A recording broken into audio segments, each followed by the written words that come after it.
Hey everyone, and welcome to The Explainer. I am so incredibly thrilled to have you here today. We are about to set off on a truly fascinating journey, literally tracing a direct line from the absolute dawn of human evolution, right down to that glowing smartphone that's probably resting in the palm of your hand right now.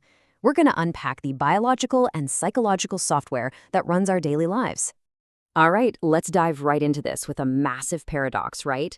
If humans are so incredibly advanced, if we've built these sprawling cities and decoded the human genome, why are we still so easily driven by primal urges, tribal power struggles, and, let's face it, intense screen addictions? It is the ultimate puzzle of the modern human condition, our massive, brilliant modern intelligence versus our deeply ancient biological wiring. Which brings us to Section 1. Ancient brains, modern struggles. To really understand our modern struggles, we've got to look at our foundation. Medical professor Jorge A. Colombo argues that our current anxieties aren't just shaped by modern culture. No, they are deeply rooted in our evolutionary heritage. You see, early in human history, our primary concern was simply not getting eaten, just prey survival. But then, humans shifted. We became the universal predator. And when that happened, we built and cemented these core neural circuits right in the basal brain. We're talking about the fundamental, hardwired drives for fight, flight, territory, and dominance.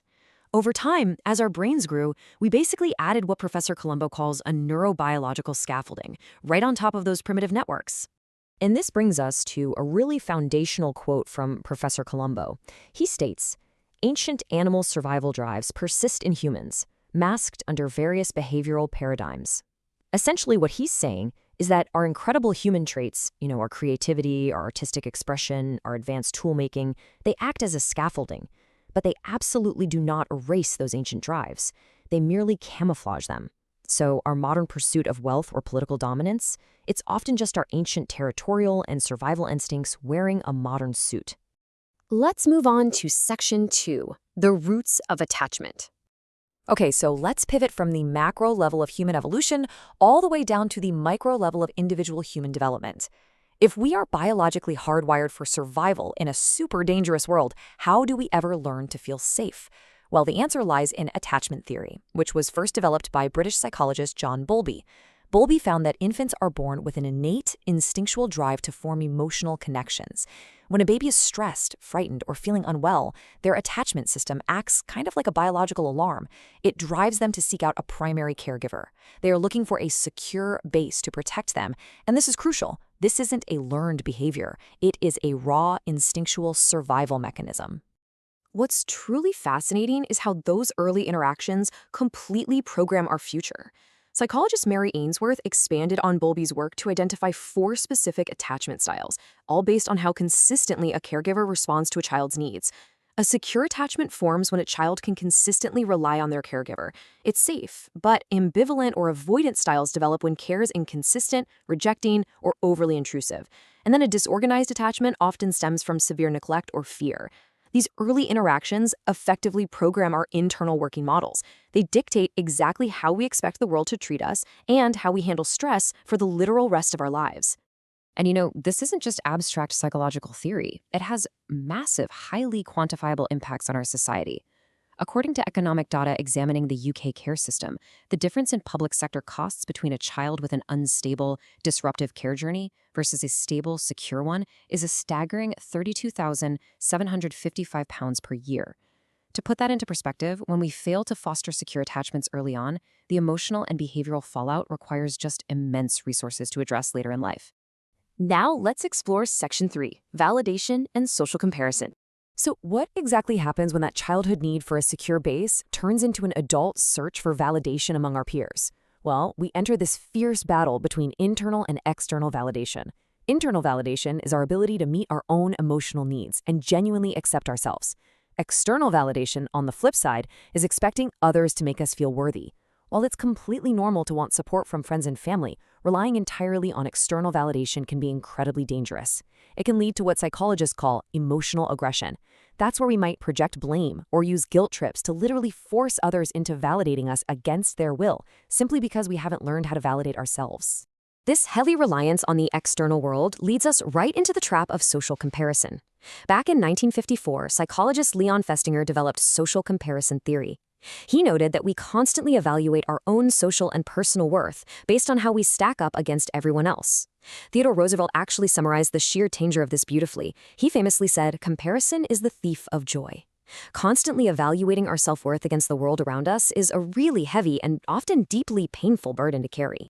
We typically fall into this trap in two distinct ways. First, there's upward social comparison. That's when we compare ourselves to people we perceive as better off than us. Now, sure, this can sometimes be motivating, but more often than not, it triggers deep jealousy and insecurity. Then there's downward social comparison. That's comparing ourselves to those who are worse off. That might give us a really quick, temporary ego boost, but it can so easily lead to arrogance and a profound lack of empathy for others. And here's the wild part. The human brain absolutely loves to trick itself during this process through something called positional bias. I've got a very surprising fact for you. Surveys show that over 70% of men strongly believe they are smarter than average. Actually, think about that for a second. Statistically speaking, sorry guys, but there's no way that's possible. But it perfectly shows how our brains naturally inflate our own standing to protect our fragile self-esteem, all while we are busy comparing ourselves to the rest of the pack. Which perfectly sets up Section 4, the social media hijack. So, let me ask you, where is the absolute easiest, most accessible place to seek external validation and engage in nonstop social comparison today? It's our smartphones, right? Researcher Laura Evelyn Piggott maps out exactly how social platforms totally exploit our biology in this four-step loop. First, you get a social cue, like a notification. Bing! That triggers a rapid release of dopamine in your brain. And by the way, that's the exact same neurotransmitter involved in hard drug or gambling addictions. Over time, the brain undergoes neural pruning, making this specific reward pathway hyper-efficient. And that leads right into step 4, habitual compulsive engagement. The absolutely crucial point here is that this isn't just a bad habit we need to break. It is a physical, structural rewiring of the brain. The constant dopamine hits from social media accelerate neural pruning in areas like the nucleus accumbens. By making the reward pathway faster, it actually decreases our ability to self-regulate.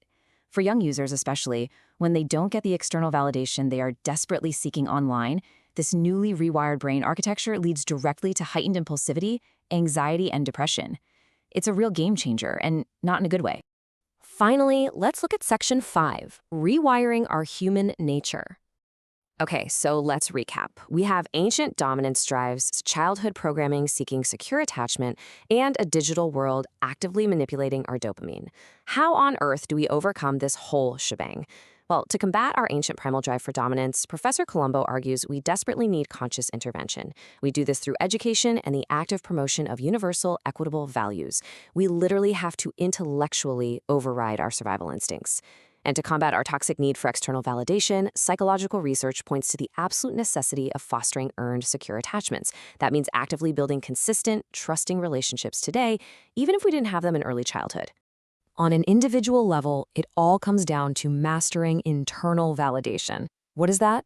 It is the art of validating and loving ourselves. It means accepting total responsibility for our own emotional needs instead of trying to force others to fulfill them for us.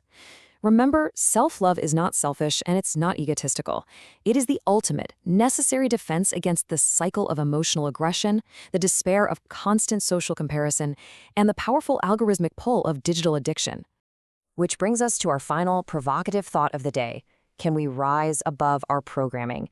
We've seen today that we are running highly advanced modern lives on very ancient, survival-oriented hardware. But here's the good news. By understanding our evolutionary drives, recognizing our attachment needs, and actively practicing internal validation, we have the power to update our own software. Thank you so much for joining me for this explainer. Keep questioning, keep learning, and I challenge you to be deeply mindful of your own programming today.